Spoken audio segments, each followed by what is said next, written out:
E tem mais, tem um detalhe importante aqui. Isso é uma cerimônia.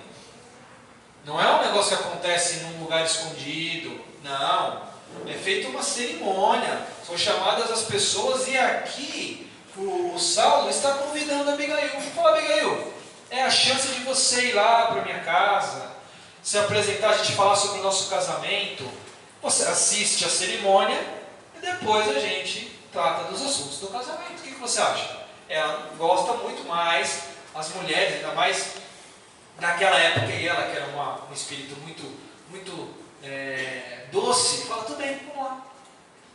Bom, ela é convidada para assistir o quê? O apedrejamento do irmão dela, né? É isso que acontece.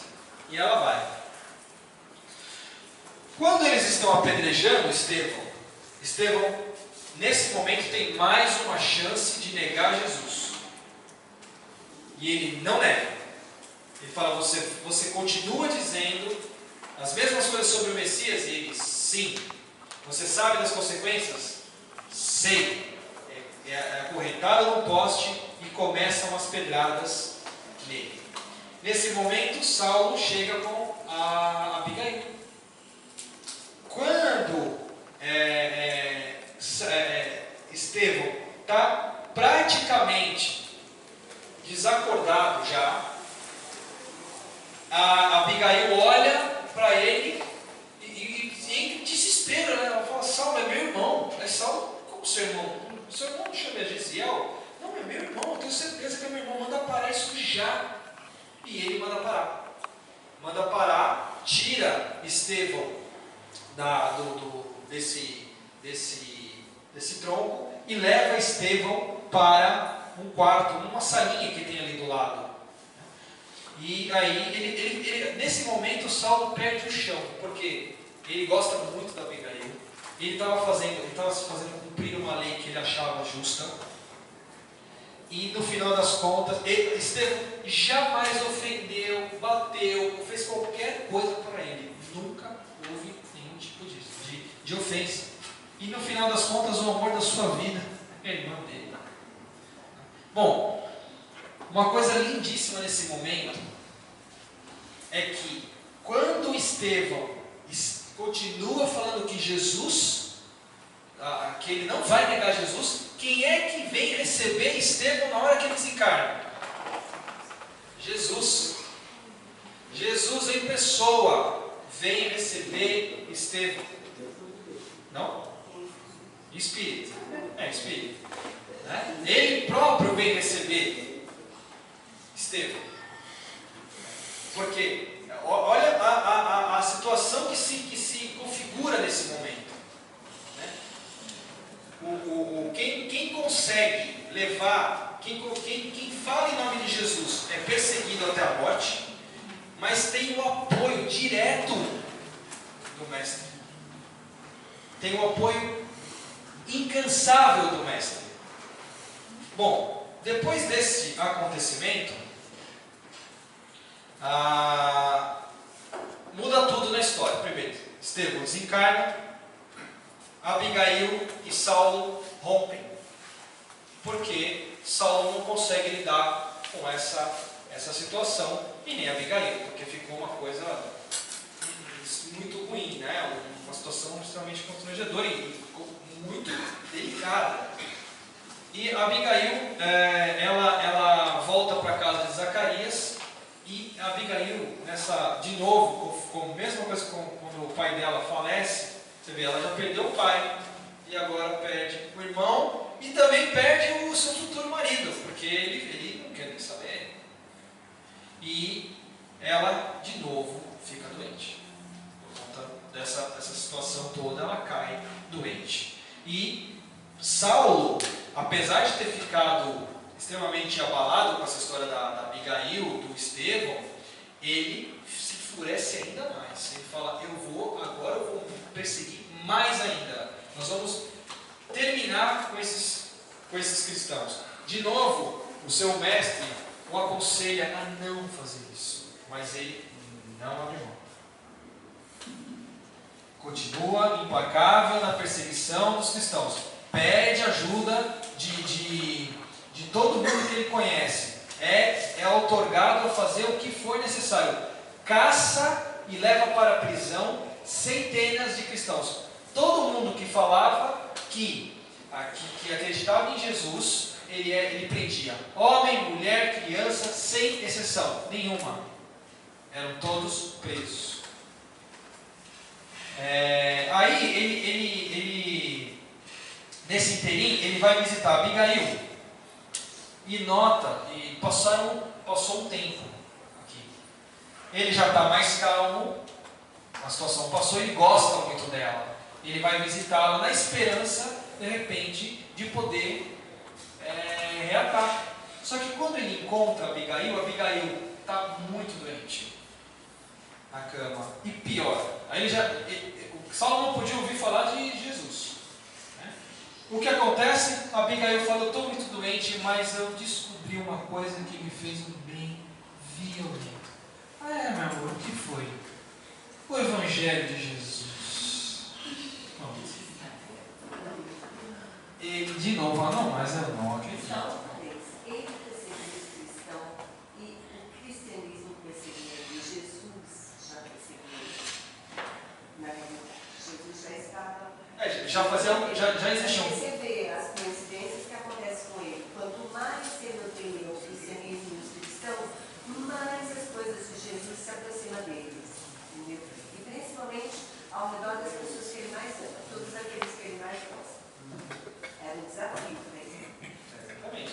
Tanto é que todo mundo pergunta, por que qual foi o papel de Paulo, né? Por que Paulo no contexto do cristianismo primitivo? Porque Paulo, nessa época ainda, Saulo, ele era uma pessoa muito dura. E o cristianismo nesse momento ia precisar de uma pessoa como ele. E ele era cético. Ele era uma pessoa assim, ele leu aqui, está escrito que se infringir a lei, apedreja.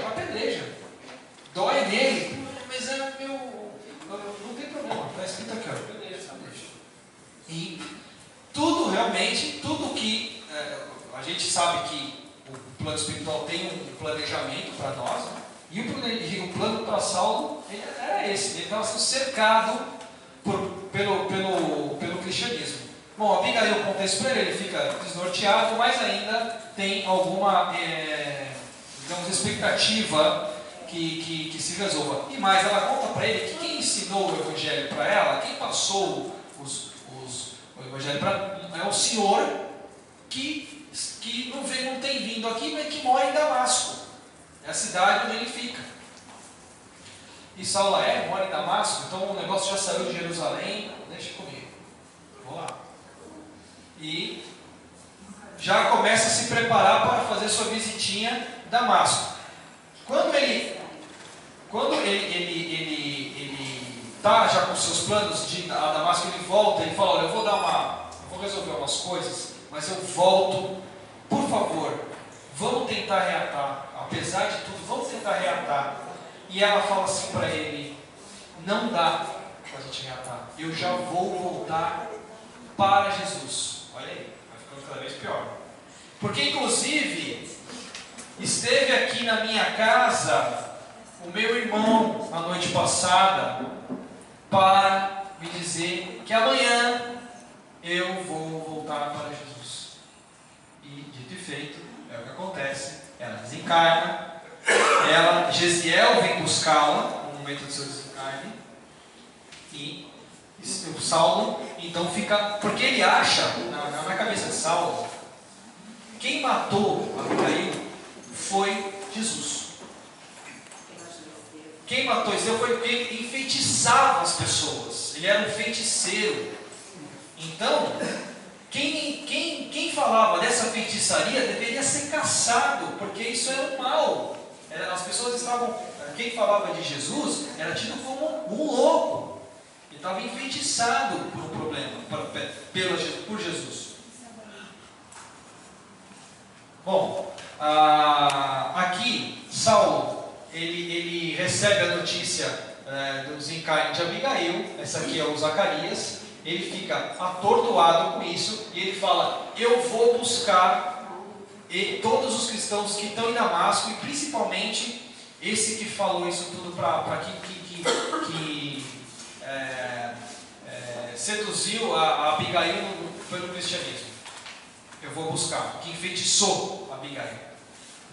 E então aqui a gente tem o seguinte cenário formado. Abigail, o pai de Abigail e Estevão já estão no plano espiritual, já foram embora.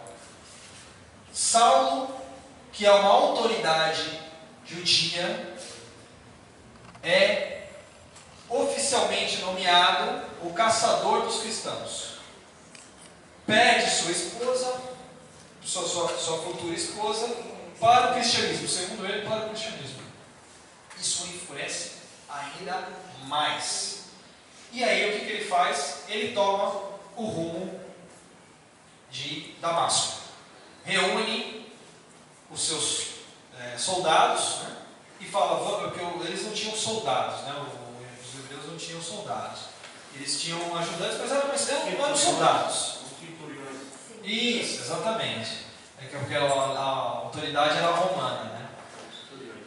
E os centuriões vão com ele, os seus empregados e tudo mais, junto com ele para Damasco. É um caminho, imagina, naquela época você andar um camelo, horas e horas no deserto, no sol, era uma viagem realmente bem difícil.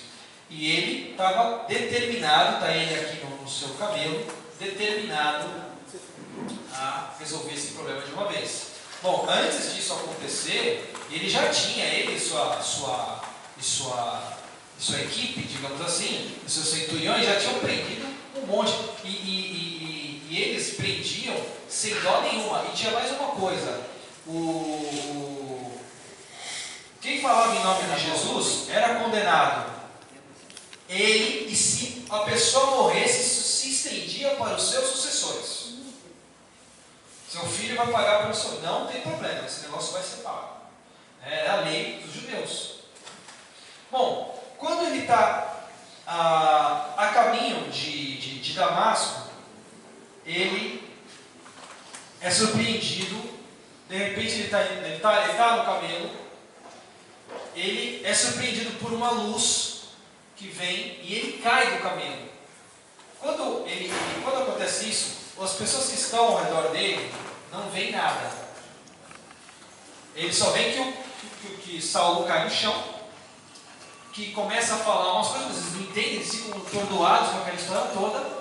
Saulo cai no chão, vê alguma coisa estranha, ele não sabe do que se trata, ele fica, será que eu estou tendo alucinação porque eu estou no sol? Essa história toda, inclusive as pessoas que estão com ele pensam exatamente a mesma coisa, ele está tendo alucinação. Só que desta luz, eis que surge Jesus.